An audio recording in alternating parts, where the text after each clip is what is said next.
It's time to take a ride on the Steelers Afternoon Drive with our co-hosts, Saunders and Zachary Smith.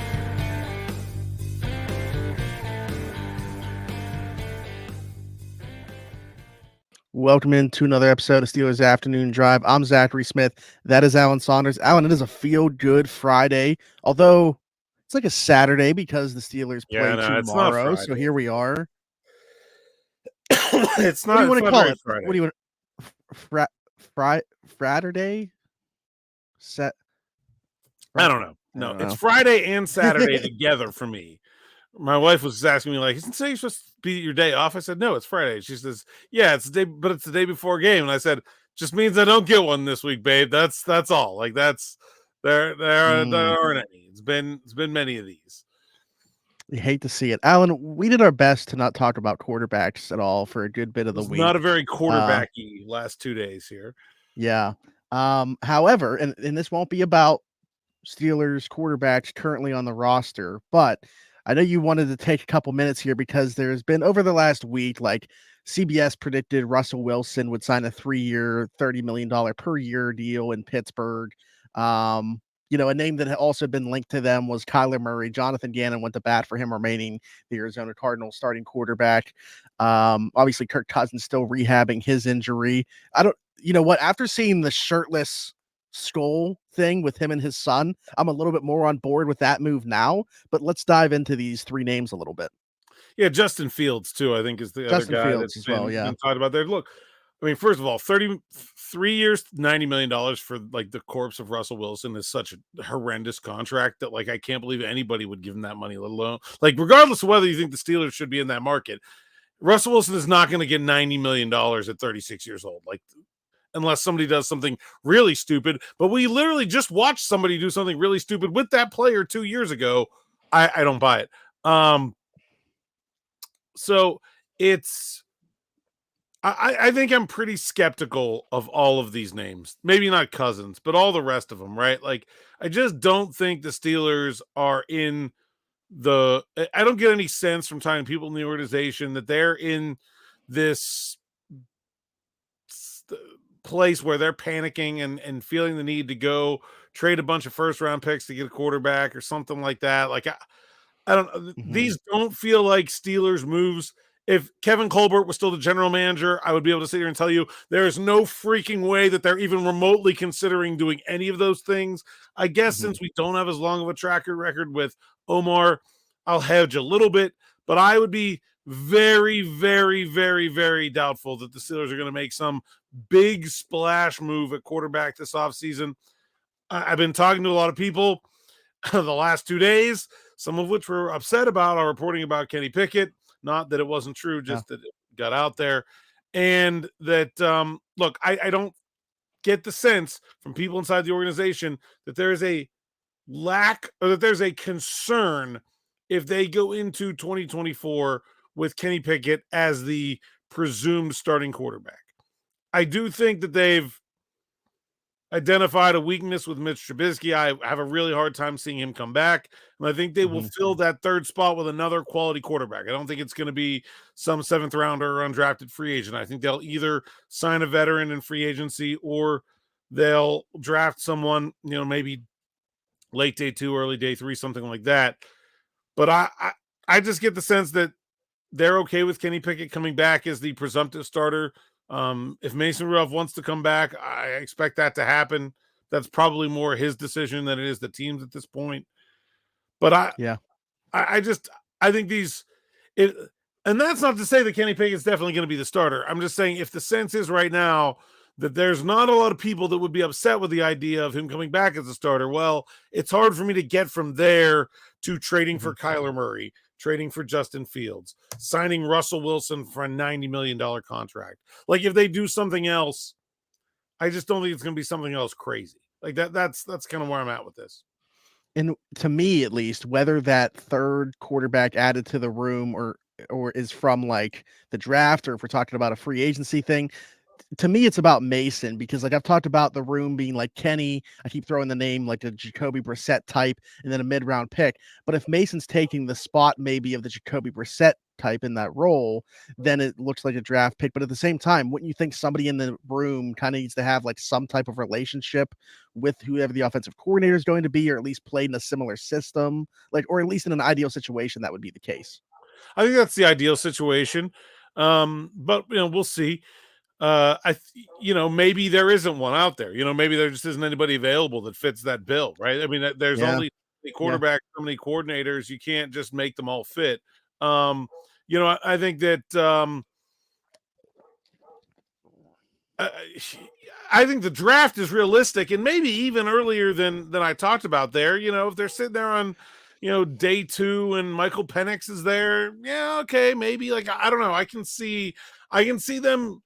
I think quarterback is too important to not continue to throw darts at the dartboard, but that doesn't mean that you mortgage your house to buy darts. Like that's what I think. Like, you still have to go make efforts when you're not in a settled position at quarterback to improve. And I think they will do that, but I don't think it's such a dire circumstance that they're going to feel the need to go do something crazy, ignore all the other needs they have just to feel like they can shore up quarterback. And that's probably what you would have to do if you're talking about getting Kyler Murray or getting Justin Fields, or like cutting 4 players so that you can afford to sign Russell Wilson, which is just insane. Interesting imagery in my head as you were saying about the darts, and then I was like, maybe just like walking around with the only possession you have is a dartboard. Just darts. Darts. Just darts. You don't. Yeah, you're right? homeless. Just you got a dartboard though. Yeah, that's it. Alan, what we haven't done much of this week either is talk about the Steelers Ravens. We talked about the injuries, right? Trying to stay up to date and who the Ravens were going to roll out with everything kind of clinched for them. But we haven't talked about the actual game itself, what the keys to the game might be. Obviously, we would get into our predictions just one day before the game here. So that's what I want to do now. Steelers Ravens tomorrow, 4:30 kick. We have a pretty good idea of who we're going to see play for both sides now, so we can kind of get into that. Yeah, I think we've got a pretty good idea who's playing, and it's not a whole lot of Ravens, but it's maybe more than we expected. Steelers, we talked about their injury situation. The weather we've talked about. I think that's an important part of the conversation surrounding this game. It looks like it's going to be miserable. I don't know if there's going to be feet of snow, but it's certainly going to be snow, wintry mix, rain, really high winds. This really is starting to feel to me like a Najee Harris game. Actually, John Harbaugh brought it up that soft conditions, grass field, and I just thought about that, and I'm like, that doesn't seem like that's a Jaylen Warren specialty. That feels like a Najee Harris kind of game where maybe the explosiveness is not there. You just kind of have to grind it out. This will be a big test of the Steelers offensive line to see if they really are better or if that was one fluke game against the Seattle Seahawks, because Baltimore's playing most of their front seven: Patrick Queen, Roquan Smith, Justin Madubuike, Odafe Owe, Kyle Van Noy. All those guys are going to Jadeveon Clowney. They're all in for this one. So it's going to be best on best. You're going to have to run the ball, I think, to have success. And I think it's probably going to be Najee Harris. One of the things we mentioned over the season is I don't feel like the Steelers have done a very good job of identifying when one of their running backs has it and when the other one doesn't. I think that will be a challenge for this game. If like, I think Jaylen Warren might be the less impactful of the two backs given the conditions, will they recognize that early and go quickly to a heavy dose of Najee Harris? Can he continue the strong play he had last week, and can the offensive line keep blocking it? To me, I think that really tells the big part of the story of this football game.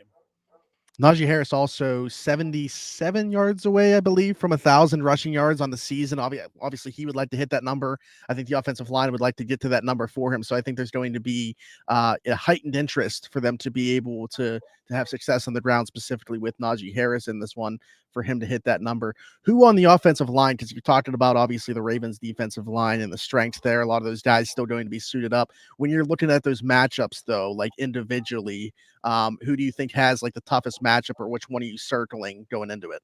Yeah, it's tough. The Ravens move guys around a lot, so it's not like this is a game where it's going to be a ton of just one guy on one guy.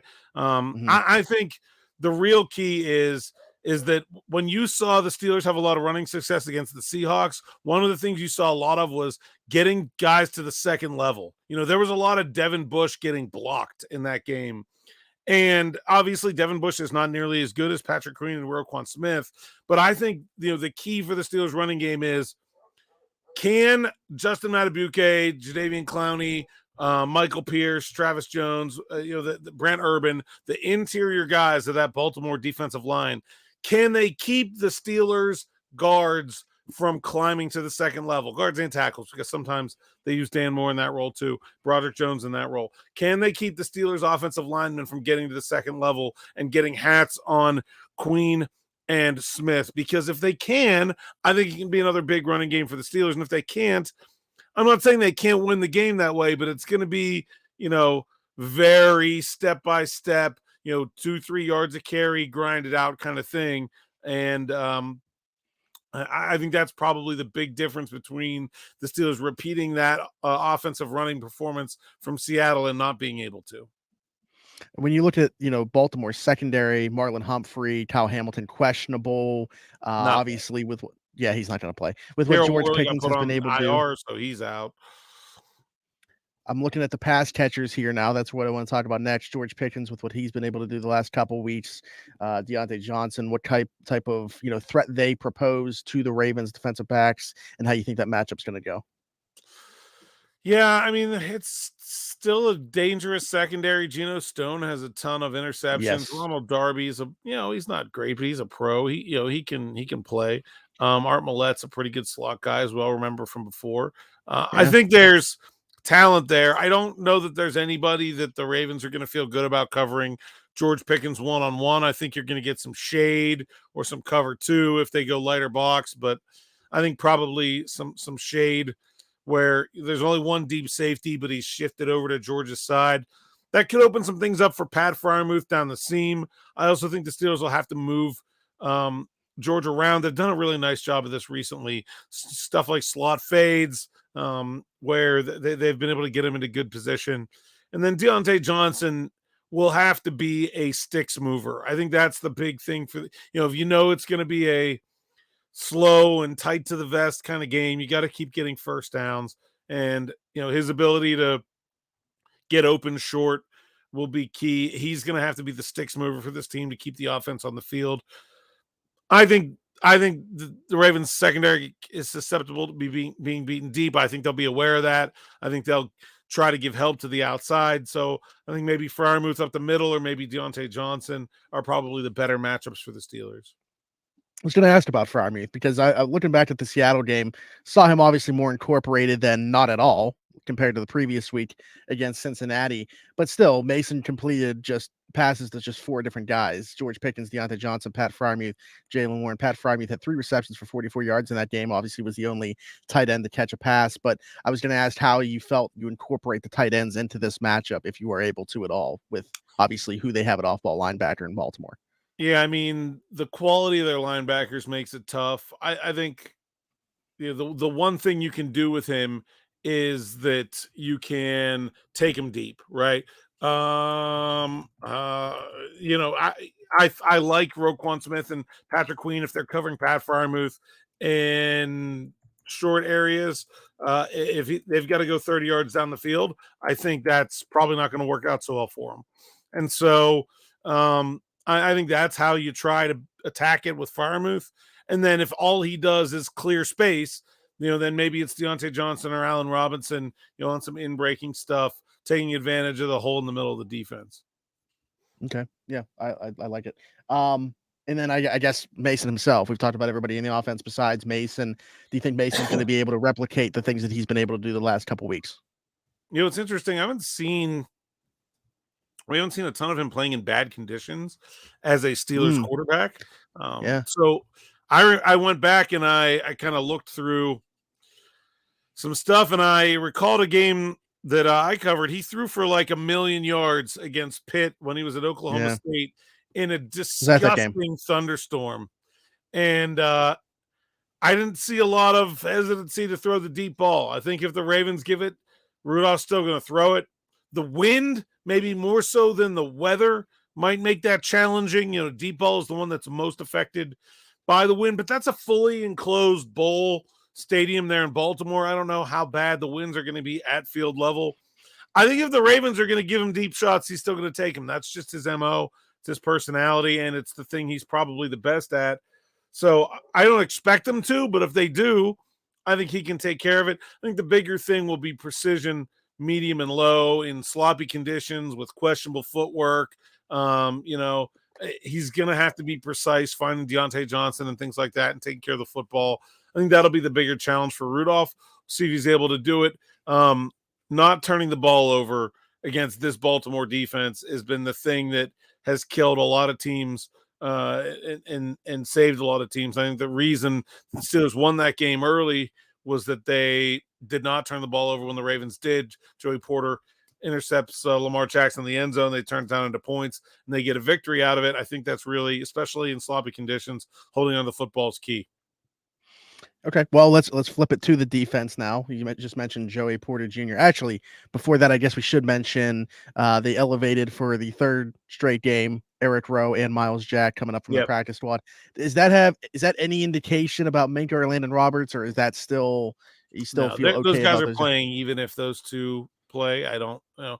Probably an indication that Trenton Thompson is not going to, because you wouldn't need a safety if he was. So I expect the defense to be, Peterson and Fitzpatrick at safety, Jack and Roberts at linebacker, work Michael Walker and Mark Robinson in behind there, and Miles Killebrew and Elijah Riley in at safety, and there's your guys. I don't Eric Rowe, maybe Rowe or Riley or Darius Rush. You get two of those three, maybe, or one of those three. I don't know how the numbers work, but I think they've got enough guys that I don't think that says anything about Fitzpatrick and Roberts playing. I expect them to both play.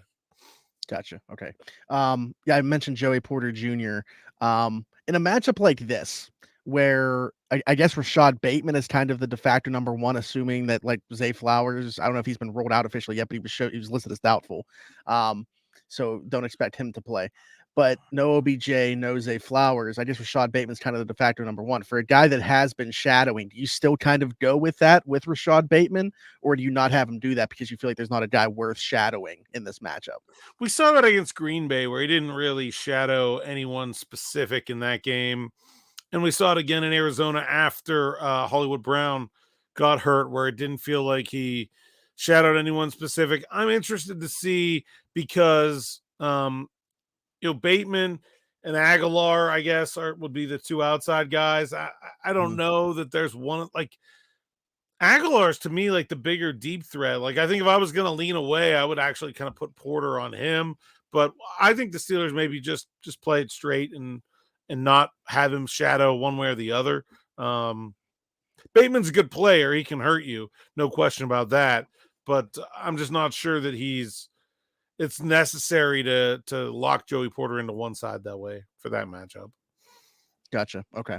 What do we feel about the prospects up front? The Steelers' ability in the front seven, both in terms of being able to stop this rushing attack of the Ravens, whether Lamar's in there or not. We know Lamar's not going to be in this one, but they can run the football regardless.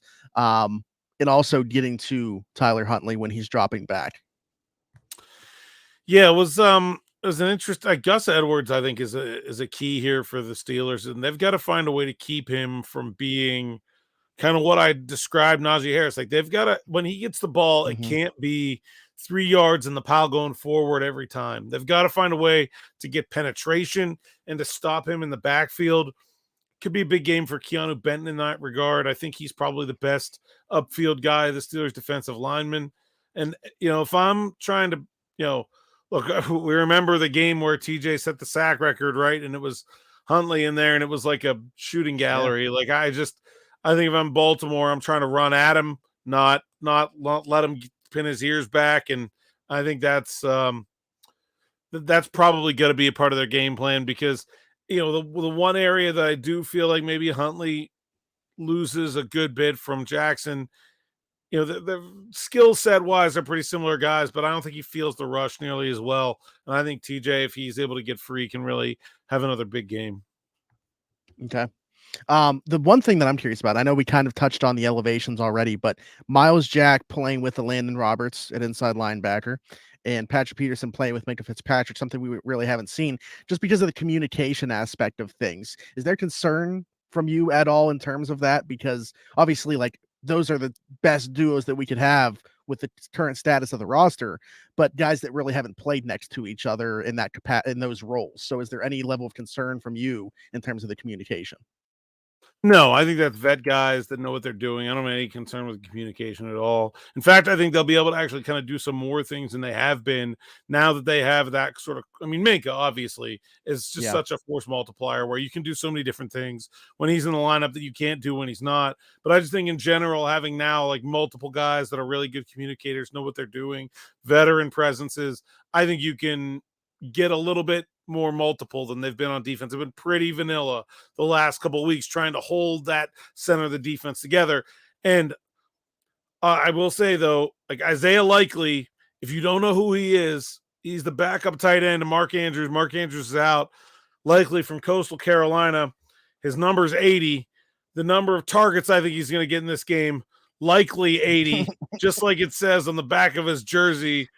If I'm Baltimore, man, like I'm looking at who I've got a wide receiver. I know they're going to try to stop the run, and it's going to be tough sledding. I'll still like the matchup with Isaiah Likely, no matter how the Steelers are able to deploy their center, middle of the field defenders. I think that might be where I'd go over and over again if I was John Harbaugh.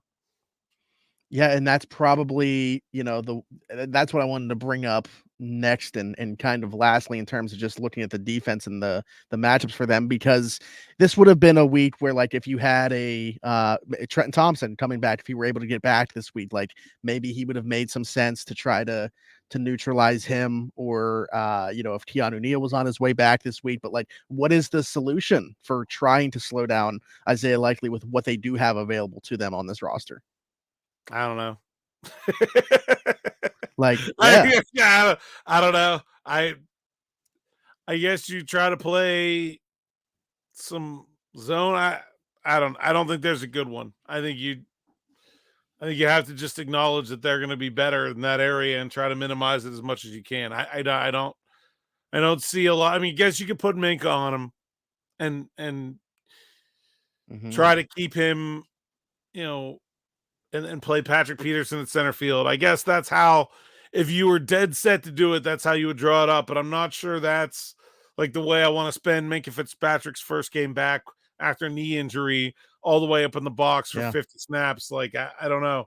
I think it might just be a weakness again this week.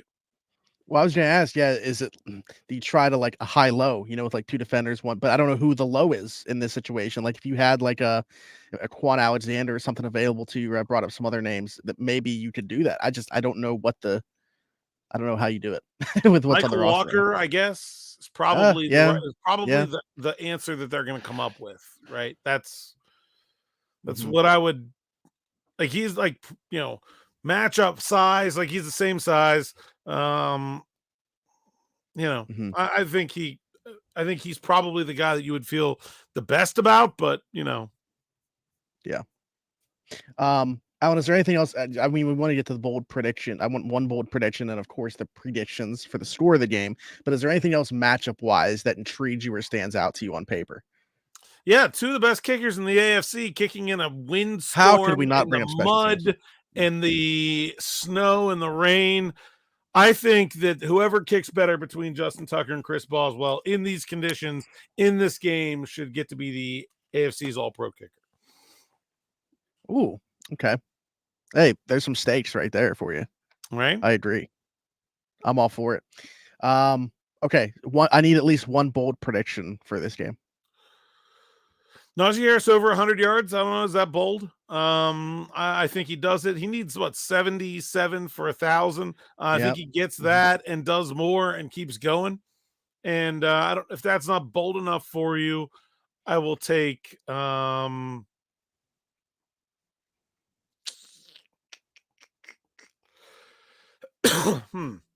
will take a man, this is tough because I'm not expecting a whole lot interesting to happen in this game. I'm expecting there to be like a whole bunch of 2nd and 7, 3rd and 4, 3-yard pass, punt. I'll go with this. Myles Killebrew makes another big special teams play. There you go. I like it. The Ravens are allowing 106 yards on the ground. So 100 yards for one player, I would say, yeah, that's bold enough for me. Right. But I like the Killebrew one as well. Man, I'm kind of upset about you taking the Killebrew one because I was going through here like, what do I want mine to be? And if I very well could have landed on that. Oh, okay, I got it. Nick Herbig makes pretty much the exact same type of splash play as last week. All right. Whether it's a forced fumble, whether it's a strip sack fumble, or just a forced fumble in general, he's gonna make that type of play in this game. I like it. And somebody pointed out to me, because we were talking about the 3 outside linebacker stuff. Was it just yesterday? Because we got asked about it and like saying maybe more of a thing for 2024, 2025. Somebody pointed out to me that it was against the Ravens that Alex Highsmith got his first career interception before getting his first career sack, and said, watch for Herbig to do the same in this game. So they kind of made it. I like that. That is bold, but I like that one, man. Yeah.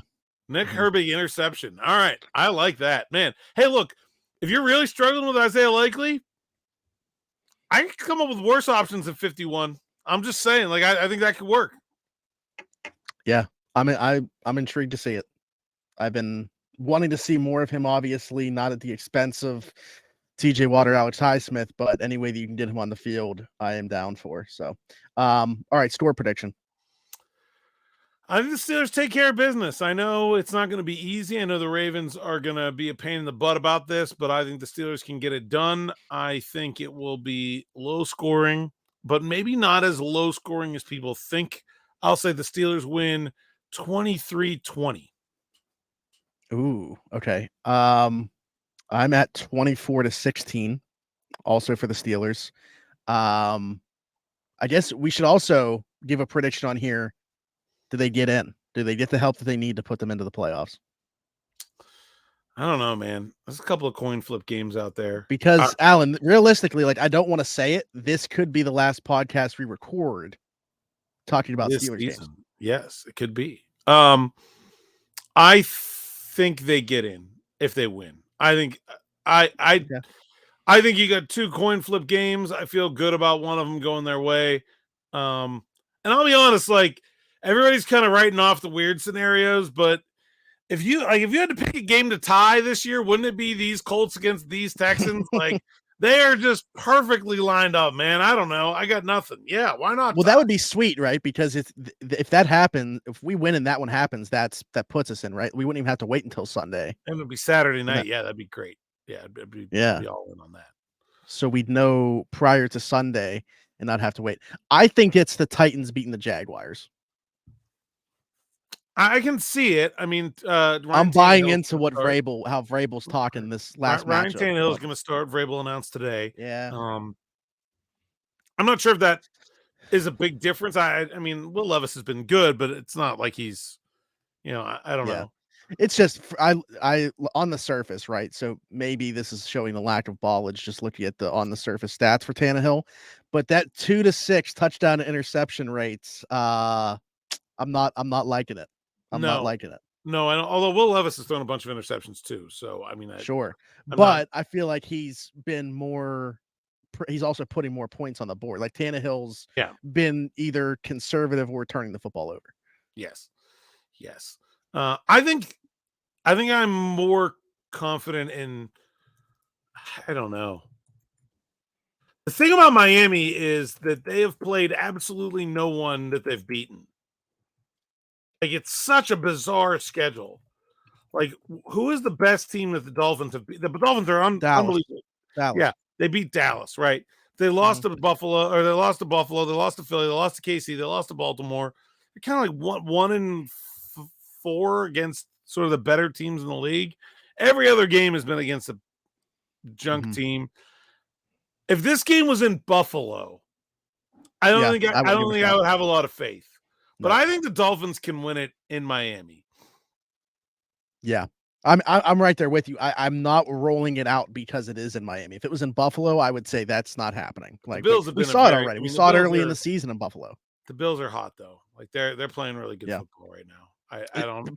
we saw what Buffalo did in Buffalo to Miami when they weren't the best version of the Bills, and now I mean, we they've been literally coming had a on. conversation 2 days ago about maybe the Chiefs are a better matchup for the Steelers than the Bills. So, like, I'm not. Mhm. I think one of them happens. I think I agree that the Jags losing is more likely, and I'm maybe it's just wishful thinking. I'm not rolling out that tie. I mean, I will be locked in hoping for that tie. Very weird to sit through an entire football game just hoping that it ends with both teams scoring the same amount of points. Sitting there with your Rob Lowe like NFL hat on, like yeah, just rooting for nothing. Yeah, don't score any points the entire time. Yeah, that would be great. That'd be a good. That'd be fun. Just like throw out some common like single score bets. Like what kind of odds you get on if it ends in 0-0? Like I'd be all in on that. Yeah. I don't know. I agree though. Ultimately, I don't even think that I ended up saying that, but I think that they do get in, assuming that they are able to take care of their own business on Saturday, which I predicted would happen. So I'm predicting that the Steelers do get into the postseason. Don't have time for questions, but I wanted to get to one comment yesterday that was a suggestion that the Steelers, not cheerleaders, not fan clubs, which was my idea, but that they should have a hardcore fan area like the Black Hole in Vegas or the Dog Pound in Cleveland. Look, I think it's a good idea. They're probably going to be talking about doing some serious renovations to Acrisure Stadium here as the lease ends at the end of this decade. And I really think that like the idea struck a chord with me because you could take the same area and make it the student section for pit games and then make it like the whatever, for Steeler games. And you could like no seats, like make it standing room only. You could make it like right down at field level. Like, you could make it crazy. And I think that would be interesting. As the stadium is currently configured, I think that would be tough to do. But I think in the looking ahead, that's possible. Are we like dead set on it being like player centric, or could it be like the steel mill and just have like a bunch of Steely McBeams? Could be whatever. Yeah. Guys wearing hard hats. I don't know. Something. I said that and then I immediately regretted it because I do not want to see more than one Steely McBeam. What if it's just not people in the Steely McBeam costume, but just dudes wearing nothing under overalls? Got worse. It got worse. Where's the big Ed Vega, who was the Steelers fan? Yeah. Just dress like him. Like I think that's the way it should look. Like right, like just Ed's my guy. So that would work. That would work. Just a bunch of that. Okay, Alan, this is a different way that we've wrapped up the show. Didn't know that the conversation would take a turn this way, but should have seen it coming that we would pull down a side street on the afternoon drive and go this route. But tell the people where they can find you. At @Saunders_PGH, PGH Steelers Now, SteelersNow.com. You can find me on Interstate 70 for most of the day tomorrow until about we get there. Fingers crossed that we do. And then you'll find me at M&T Bank Stadium in Baltimore. And then I don't know. We're going to find out. Yeah, we will find out. Who knows what the conversation is going to be like following this game on Saturday, which we hope is not the last game that the Steelers play this season, but it could be. So we will obviously see. But until then, like, subscribe, hit that notification bell, hit us in the comments with your predictions, how you feel about anything that we talked about in here. We want at least one bold prediction from everybody as well. We did a lot of Nick Herbig stuff this week, so keep it rolling with him, I guess. Leave us a 5-star review if you're listening somewhere else, Apple, Spotify, whatever platform that might be. But until next time, for Alan Saunders and myself, thanks for jumping in, taking another ride on the Steelers Afternoon Drive.